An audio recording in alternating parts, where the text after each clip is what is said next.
Is everybody here? Gotcha. Trying to be. So we're obviously really pleased to get that W. I got a lot of respect for Tulsa. When you watch those 9 seniors play, and you watch them go to SMU and win, and you watch them beat the heck out of Connecticut, beat the heck out of Temple, all teams that are, that SMU's not in the tournament, but would have been. This really good team. They were going to be a challenge for us in guarding because they're so downhill. So they would isolate us and try and find things, and we just had to hopefully shoot the ball really well. What we didn't. But our first half defense was so good; it gave us enough lead that we could win the game down the stretch. Mark Linnell obviously didn't have his best night. How big was it to have Mo step up here? Yeah, that he has been showing such great signs of life in the last couple of weeks. He came in July. He's from Germany. He's still only 18 years old today. And so he's been away from home a long time, and he's done well. He brings me energy every day. I mean, he's a terrific kid. But he went through a little thing in practice and whatever, he wasn't getting things done. So you got to earn your right to be on the floor. We put him on the scout team a couple weeks ago, and he started showing what he showed us back in November. And so we just put him back in there, and it's really worked well. What does it mean for your team to grind out another really tight game here in this winter go-home season? Yeah. It's a funny season where we either won by a lot or we lost by a lot. It was really odd, and we didn't have a lot of those tight situations. And so we've had now enough of them for a while. But it was really good that we made the big shots against Northwestern, right, and in the Indiana game, that our kids feel good about. We have a rhythm about 7 or 8 actions we run down the stretch, and we practice them. We haven't had to use them. You still got to make them. You got to make foul shots at the end too. So we've been able to do that. Teams that don't get to do that during the season, it's hard to, especially with the NCAA tournament on the line. Talk about Zach's shot and Derek's at the end of the first half. Was that one called up for him as well? Well, first of all, Muhammad's shot was not called, not dialed up in any way. It was just, please get that ball in the basket. That was a big basket in the game, big basket. But we had the last couple ones were sort of dialed up, but it's the action that they're comfortable running. We just try to put them in the most comfortable situation late in the game. It's hard to get a deep bench when you've had the injuries that you have, but you've got a lot of guys that have played in some key situations here. How much is that going to help you going into the Notre Dame game? Well, we hope so, because we're going to definitely need it. Those guys can't go 40 that have been going 38. So in the first half, Mo came in and gave us a little bit of a lift there. I thought Andrew Dockage has done a great job coming in 2 minutes here. Derek in foul trouble. We haven't had Derek in foul trouble all year long. So that was big for him not to be in the game, and it took us out of a rhythm for most of that second half.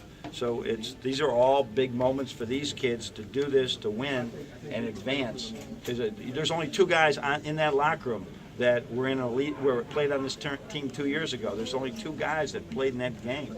So one of my assistants said, only half the team's been the NCAA. I said 2 out of 15 is not half the team. So it is a brand new experience for so many of them, and I'm really proud of them. When the shots aren't falling, how much of the focus was get the ball on the ground and start attacking? Yeah, we were trying to do that. In the first half, their gap defense was really good. We couldn't get around them, and like we knew they would do, they switch a lot of screens. And because their bigs can guard, they're 6'7", 6'8", they can stay in front. So they sort of made us settle for threes in the first half.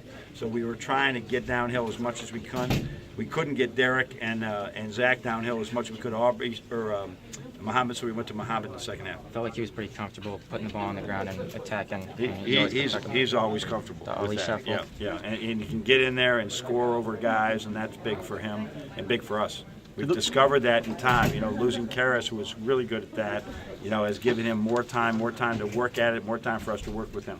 Were those rims a little tight out there? I didn't notice that. We shot it really well in our shoot around yesterday. I didn't think so. Hardly the first time Zach has kind of started slow and ended up making the game-winning shot. How does he keep flipping that switch? I got a lot of trust in him. And he was really having trouble with their quickness and their length when we put him in the ball screen in the middle part of the half. So we gave him a little rest. I just looked at him. He looked beat, and didn't have that confidence. So I look at his eyes. I can tell a lot from his eyes where he is. And he wanted the ball late, and we just went with him. But it's what he wants to do. And I wasn't surprised at all when he pulled up. It's a similar shot he took at key time against Iowa, only about 5 feet closer, right? So better shot.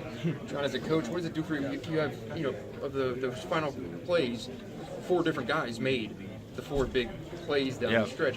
Just when you're drawing stuff up or doing whatever, what does that do for you? It's good. Like I said, so few of these guys have been in this situation before. And you know, what a great atmosphere here today. I mean, and we felt the Michigan presence here very much. I didn't think in the state of Ohio we had this many Michigan fans, but we had a lot of fans here, and I think that made it feel like a home game. But it gave our kids energy. But it's good to have not, you know, just one guy that's got to carry us there. There was different people that we were trying to get involved offensively. Just defensively, we couldn't get any stops in the second half. That's an ongoing story right now. And what would you put the degree of difficulty at on that shot by Muhammad? Yeah, that was like a 9 out of 10. But he's got that ability to do that. Remember, the East Coast, it's windy, right? You got to be able to make the ball, make a basket on an outdoor basket.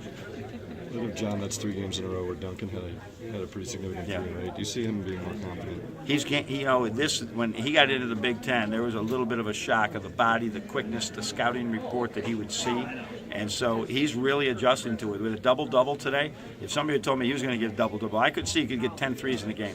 I wouldn't have believed 11 rebounds. So he's just learning the game. I mean, he really is learning the game, the college game played against really good players. There aren't many things. Time for a few more. There aren't many things you haven't done in your college coaching career, but going from the play-in to an actual game, what do you kind of think of these next 36 hours? They're going to be, you know, that's one of the things in this business. Once you when you keep winning, you get to work harder. You know, so we'll just go into it. This is going to be incredible to get there, try and get a little bit of sleep, and then study Notre Dame. But I'll back everything up to really with a 9:40 game on Friday night. I mean, we'll be doing a lot of things late at night, so, you know, from 6 to 10 o'clock at night to get our team ready. Which was the assistant who had the Notre Dame scout you said before?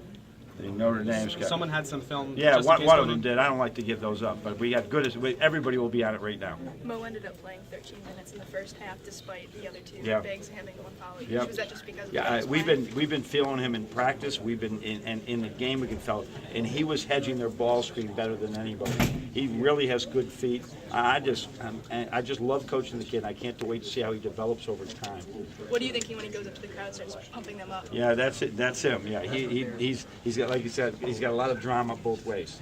Right? We're trying to settle that down a little bit, but we love his energy. No matter what happens, Two more. no matter what happens from here on out, you guys will be an underdog. You hope that loosens them up a little bit, and maybe they're playing with house money.